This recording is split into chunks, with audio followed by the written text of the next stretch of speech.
Hello beautiful soul! Welcome back to my channel. This is Mei Chang Ame from Japan, Kabayan Capricorn. This reading is for you.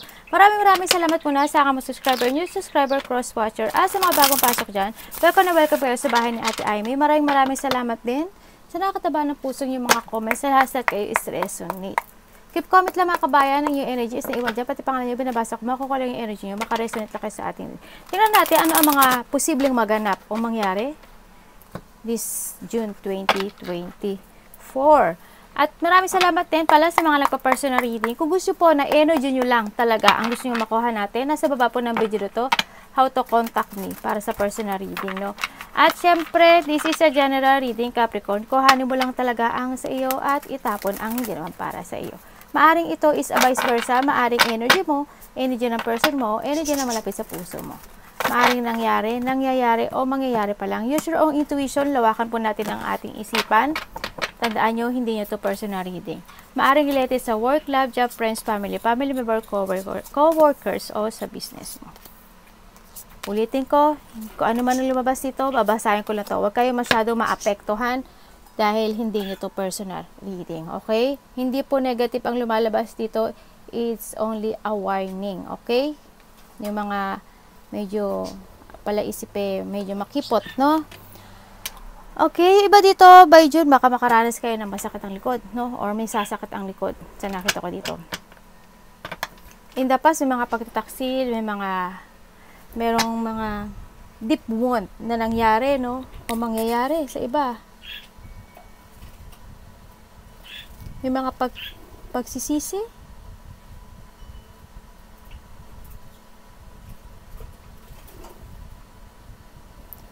Meron chiropractic care ang sinasabi dito. Hindi ko alam siguro sa bandang likod, no? Na kailangang alagaan daw. Hindi ko alam kung sino or ikaw, maybe ikaw. Ano sa nakita ko dito? Okay, may mga okay. Saan nakita ko sa'yo dito? Bunutin ko na. Tinapasbisyon. Ay, maloko na. Sabi ko na nga, be. Pwede ko bang malaman?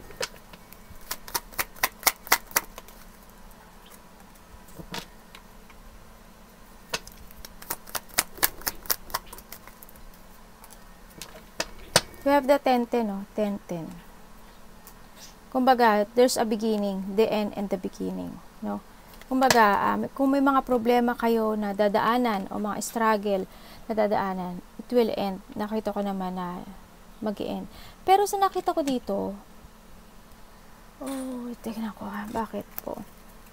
May bad news daw?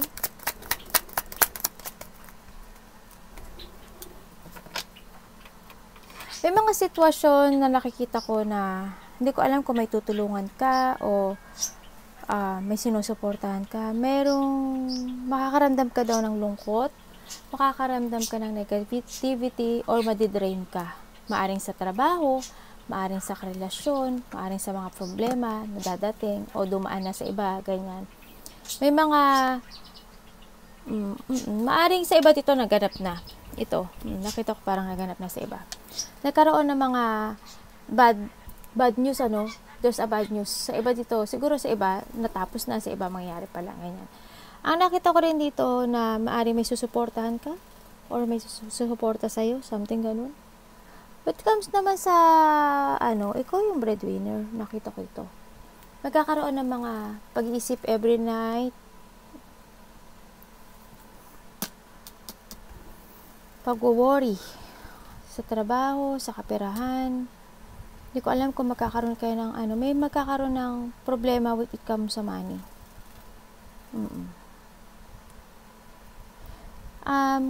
Sinasabi rin dito na you need to let go the past, no? Kung magkanahan dito na yung magtatapos na yung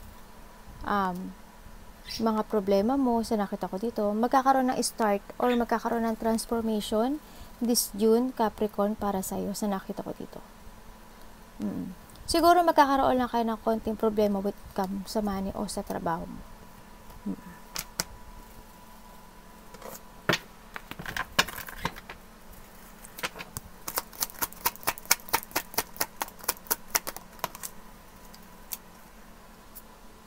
Wow, tingnan mo, Wheel of Fortune and the Eight of Pentacles. 'Di ba?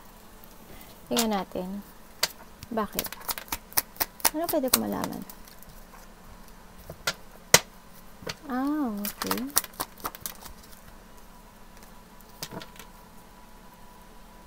Kung ano mo problema ka sa trabaho mo, sa kaperahan, nakita ko, yan, we have the 10-10, bali, tatlo na yung 10-10 natin, no? Yan, nakikita ko dito, there's a new direction, may good karma and good fortune ako nakikita sa inyo. And then, maring,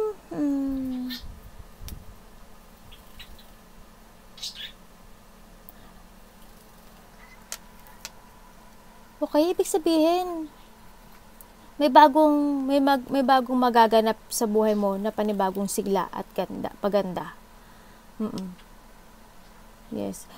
Sinasabi rin dito na may tao na gusto makipagkita sa iyo.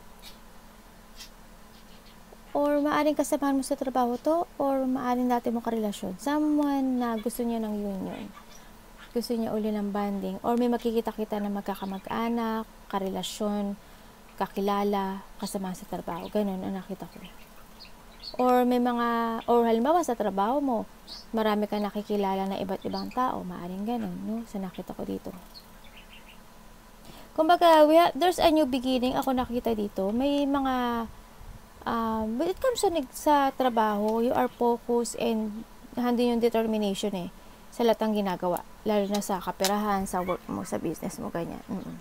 Handin nyo kapag may na-start ka na isang situation, kailangan mo yung tapusin. Ganun ang nakita ko sa yung It's up to you to make it happen, with it comes sa kaperahan din, no? Pero there's a new beginning. Daw maaring iba sa inyo is magkakaroon ng bagong trabaho. Tingnan ko nga. Ano po pwede ko malaman sa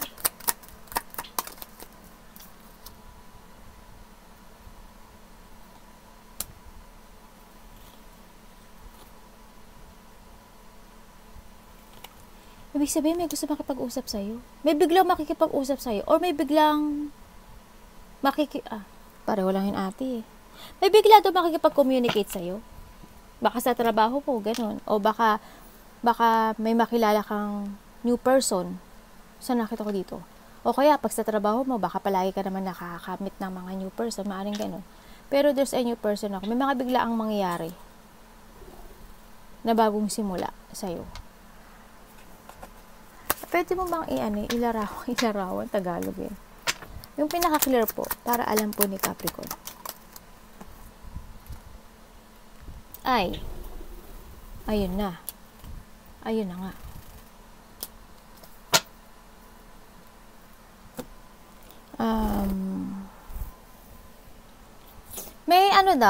May Chair of Cups. Baka dumistance ka sa isang sitwasyon, baka mag-distance ka. Ikaw yung dumistance.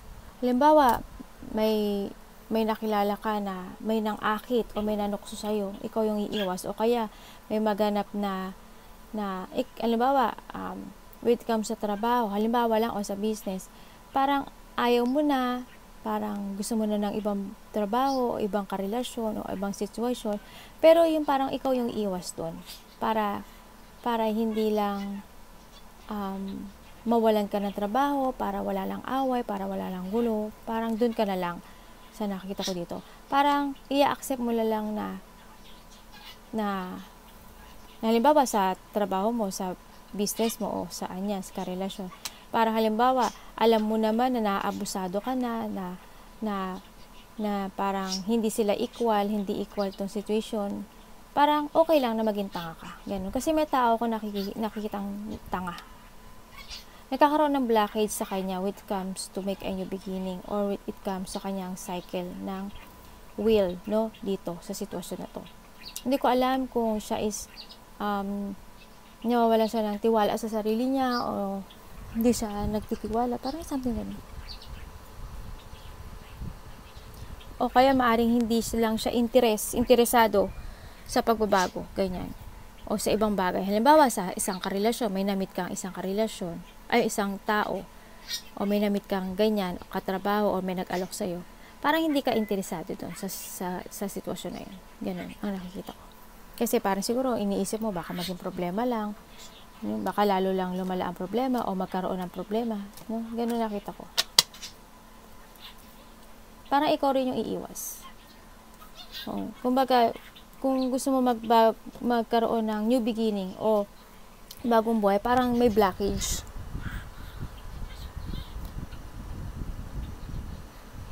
Makakaramdam ka rin ng pagka-boring, no? Parang maboboard ka sa trabaho mo, sa sitwasyon mo na meron ka. Tsaka andun yung parang, yun nga, no interest to something. Nahinap siya.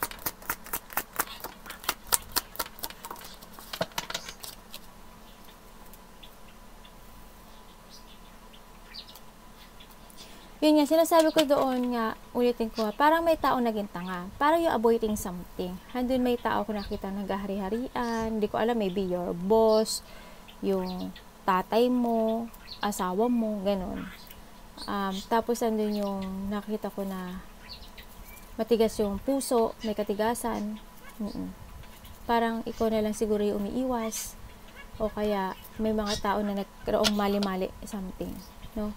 O maaring lumalayo ka sa isang situation na mas lalong lalala ang problema o magkakaroon ng problema. Ganun.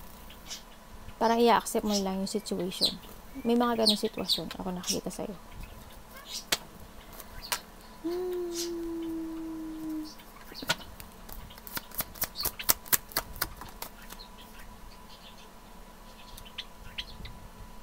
Parang hindi yun sa sitwasyon ka ng life mo na nag-aalala ka sa stability mo, sa kaperahan mo, sa trabaho mo, sa mga reward o success mo, o ano man yan, sa pamumuhay mo. Handoon yung nag-aalala ka, nagwo-worried ka, hindi ka nakakatulog, iniisip mo na kung may growth o may mga maganda bang mangyayari, something ganun, ang nakikita ko dito. Hindi ko alam kung nama-mind games mo yung sarili mo o niloloko mo lang din yung sarili mo dito. No? Na you're okay, you're fine, pero hindi. May nakita rin ako dito na maaring may tao na nag-mind game sa'yo, kaya nagkaroon ng mga stress o nagkaroon ng mga pag-anxiety or pagkakaroon ng pag-aalala. No, maaring may tao ako nakita na may na mind games dito. Maaring iba dito, hindi man niya sinasabi, parang insulting, ganyan. Baka may nag-insulto sa'yo, baka insultihin ka ng nakatataas sa'yo, ng asawa mo, ng kapatid mo, ng tatay mo, nanay, something ganun. Ang nakikita ko. Lakoplano ka kasi, kaya handun yung pag-iisip stress Lakoplano ka na ano mo talaga yung sarili mo. Na ma-mind games mo rin, mismo yung sarili mo rin na ma-mind games mo. Kaya tuloy, minsan na pag-iisip ka na hindi ka nakapagtutulog. Nai-stress ka sa sitwasyon mo na meron kang gano'n. Na meron ka sa ngayon. Tingnan natin. Depth. Hello? Ano ba yan? Naman talaga. Pwede ko malaman dyan. Makakaramdam daw kayo ng katamaran. Tapos dali lang yung mga anak ko, ang daming pupo. Katamaran, parang you feel incomplete, walang plano. Sa nakita ko dito, tapos stagnant kayo, tapos as in delay. No? Delay to make a new beginning sa inyo. Magkakaroon ng mga delay sa pagsasaayos, delay sa pag-start ng new beginning, delay sa lahat. Delay sa mga pera, delay sa suporta, delay sa trabaho, pag to make a new beginning, maaring ganun. Kung halimbawa, kung gusto mo ng panibagong trabaho o panibagong business, delay siya. Parang walang kaplano-plano. Parang you stay. No, oo. And then, makakaranas ka rin daw ng frustration. So, nakita ko dito. Kasi dadating ka sa part na hindi ka makapag-desisyon sa buhay mo. magkakaroon ka ng mga self-doubt, cancel and delay to something. And then, siguro may mga pinagpipilian ka pa o may mga few options pa na nagaganap o nangyayari. No, siguro yung iba dito natatakot sa pagbabago ng buhay nila. Natatakot kung magbabago ako ng trabaho. Medyo takot no? Kasi hindi alam ko ano yung magiging result nung panagbago siya. Maaring ganun. Kaya parang walang pagkilos o walang plano ako nakikita. No? Ay.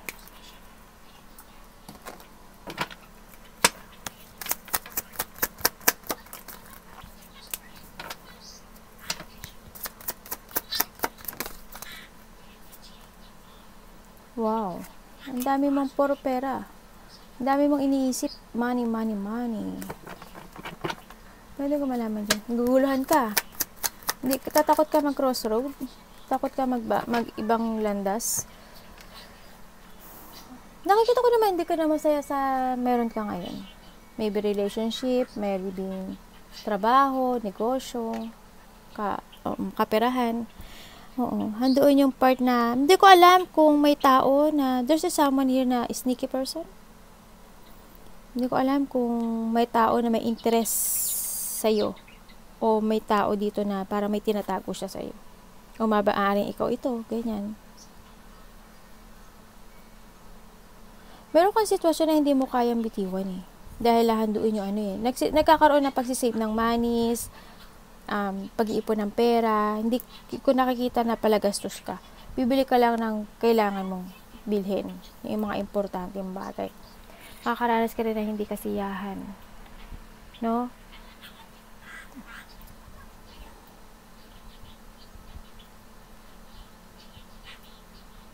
Pwede ko pa bang malaman ko ano yung ano?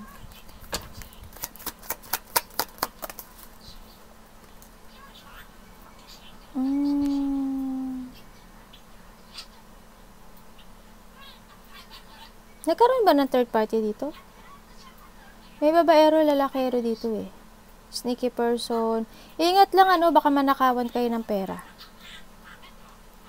Manakawan o basta ingat. Baka sa trabaho nyo, hindi nyo alam, dinadaya na kayo.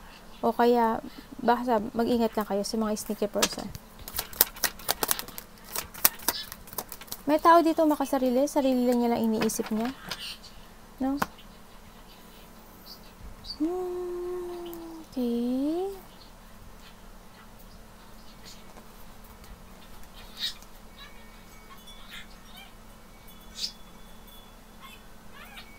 Yung iba dito, siguro yung iba dito, kailangan nyo daw alagaan? O may tao na kailangang alagaan ang sarili? Dito.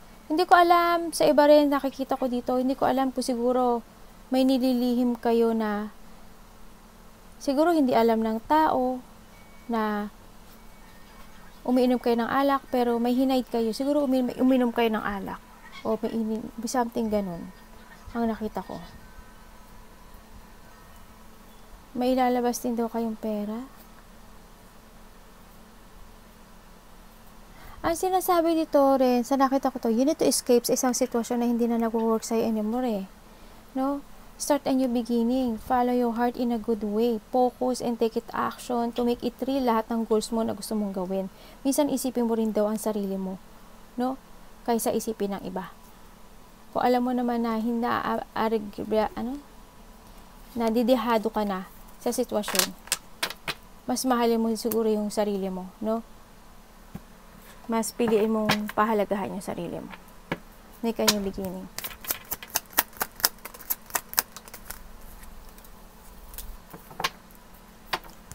Ingat ha, baka malo kayo sa ano. Ay, okay. Iba dito, magkakaroon kayo ng problema when it comes sa ano? Either sa tatay mo, sa asawa mo, sa kasal mo, sa karelasyon mo. Magkakaroon ng dishonesty. Siguro nagkakaroon ng law, hiwalayan ba dito? May abogado ako nakikita dito eh. Yung mga revelation, ako nakita na malalaman mo. Saan ko pwedeng malaman yan?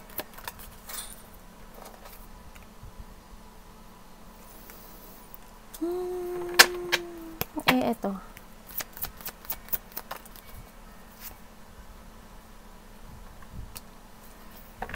Mananakit ang likod nyo ha. May taong mananakit ang likod. Pwede yung malaman ko si ano.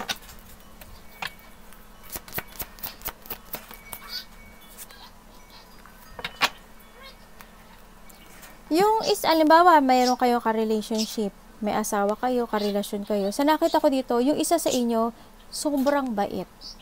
Overkind, with it comes, naiintindihan niya lahat. Ganun. May tao na mahina, no? Sa nakita ko dito, hindi ko alam kung may kakausapin kang malapit sa puso, maaring anak, no? Maaring may nagawang kasalanan yung anak mo or kung sino man itong bata. No, maaring gano'n. O maaring karelasyon mo to. No, maaring nagkaroon siya ng kasalanan. Ano ba? Pwede ko malaman dyan.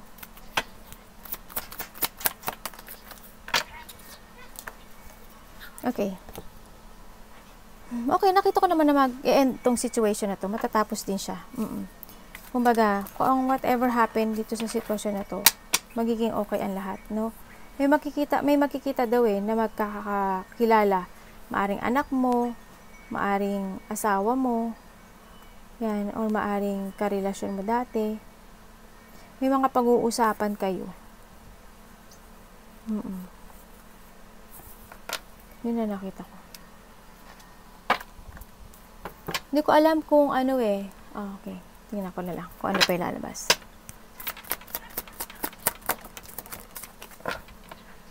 Okay. Whatever happen, yung kung ano may mga pag-uusapan, magiging okay lahat. Magkakaroon pa rin ng forgiveness, recovery, or acceptance. Maaring, ang sinasabi dito, may pagsasaayos Okay? Maaring, there's a person dito, ako nakikita. Maaring ikaw, kung sa anak na handun yung magiging maayos, magiging okay ang lahat. Magiging panatag ang lahat. And then, kung sa isang relationship naman o sa trabaho, ang nakita ko dito,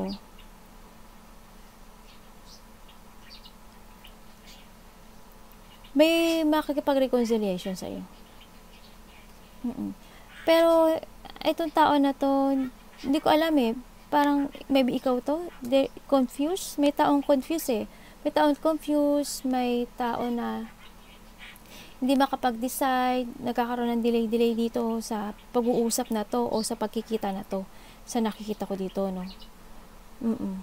Nagkakaroon ng delay. Kung ano man ito, nagkakaroon ng delay sa mga talking, pagkikita, yan, reconciliation, nagkakaroon ng delay.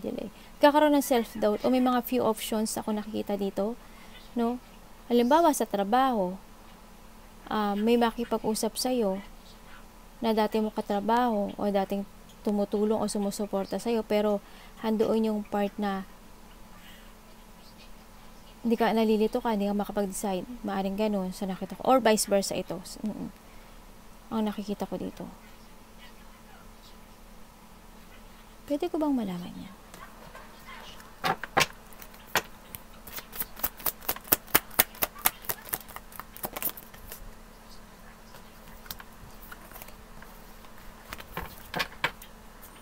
Okay. Okay, ito na. Nakita ko na yung Ibig sabihin din, sa nakikita ko dito, halimbawa, nanay mo, asawa mo, tita mo, malapit sa puso mo,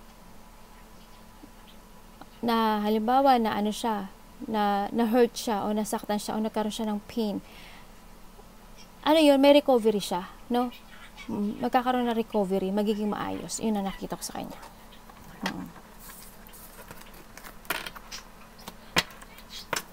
Maaring may iba din, may pangapag-uusapan with it comes to problema. Siguro magsishare ng problem, o may tao na magsishare sa'yo ng problema, ganyan. O kaya may tao na susuportahan mo, ganyan, bibigay ka ng advice, maaring ganun. Ang nakita ko sa iba.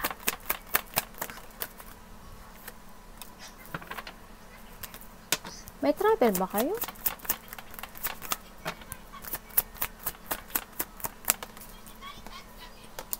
May mga iniisip kayo no, na gusto niyo ng pagbabago no, sa nakita ko dito. Kasi parang every night may mga emotion, may mga pag-iisip every night kayong iisipin. Iba dito maaring makaranas kayo ng mga hindi maintindihan na panaginip no, sa nakita ko dito. Magiging busy ang iba. We have the 7-7 no. May mga hihintayin daw kayo na resulta.